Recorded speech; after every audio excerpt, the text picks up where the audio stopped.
Hey everyone, my name is Brittany and today I'm going to show you how to make the most amazing mini apple pies.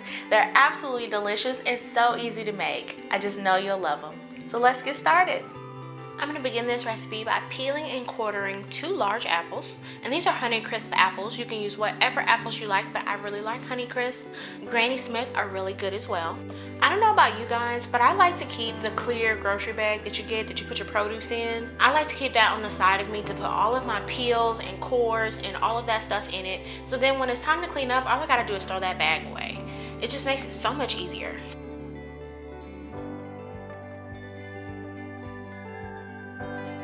I've got 2 tablespoons of butter that I'm going to melt here in my pan. I'm going to go ahead and add my apples. I've got 1/4 cup of brown sugar, then 1 tablespoon of cornstarch. I'm going to mix the brown sugar and cornstarch together, and you want to make sure it's nice and thoroughly mixed. You want to make sure all that cornstarch is nice and mixed in so you don't get any like weird lumps or clumps. I have a teaspoon of apple pie spice. I've got a pinch of salt. I'm going to give this a nice mix and get everything coated in the sugar and all of the mixes. Get it all combined. The butter will still continue to melt down as it's cooking, and just casually give this a stir. 1 teaspoon of vanilla and 1 teaspoon of lemon juice. So you want to give these apples plenty of time to cook down, let those juices out, and make a delicious filling. So I'm going to just casually stir this. As you can see, the liquid that's coming out is very loose right now. And as it starts to thicken, it will start to thicken up so much that it coats the apples and you won't see any more of this run. It'll coat it just like this. I'm going to transfer this to a bowl and put it in the refrigerator to cool down for about 15 minutes or so while I grab my pie crust. This recipe makes 13 mini pies. You're going to need 4 9-inch pie crusts. I've got a 3-inch circle cutter. Take 2 of your 9-inch pie crusts and cut out 13 circles.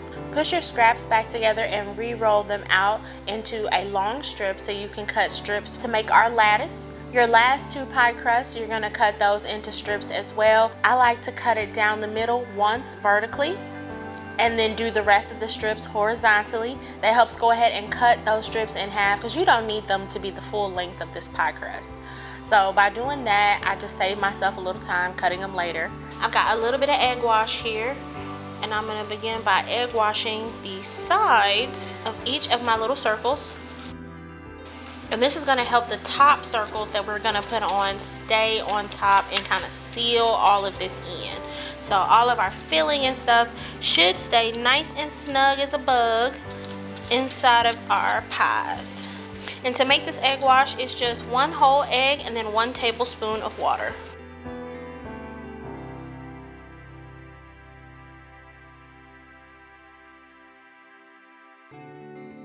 And then you're going to start your lattice. For the lattice, you're going to alternate each strip. So I put 1 strip across horizontally, then 1 strip vertically. And then I just keep doing that until I get the lattice full. Now I'm doing 4 strips of each, so I should have 4 strips horizontally and 4 strips vertically. And then once I've got all of my strips on there, I'm going to take my circle cutter again and press down and cut down the edges. Look at that, and then press down the sides just to make sure everything is nice and sealed around the edges. Once I've got all my mini pies done, I'm going to go ahead and brush this with some egg wash. Get those nice and coated so they can get a beautiful brown color. I've got my oven preheated to 375 degrees, and I'm going to bake these until they're a beautiful golden brown, which should be about 30 to 35 minutes. And look at how they turned out. I hope you enjoyed this recipe as much as I did. If you did, go ahead and give this video a thumbs up. It really helps to support my channel. And if you'd like to see more recipes like this, go ahead and subscribe. Thanks for watching.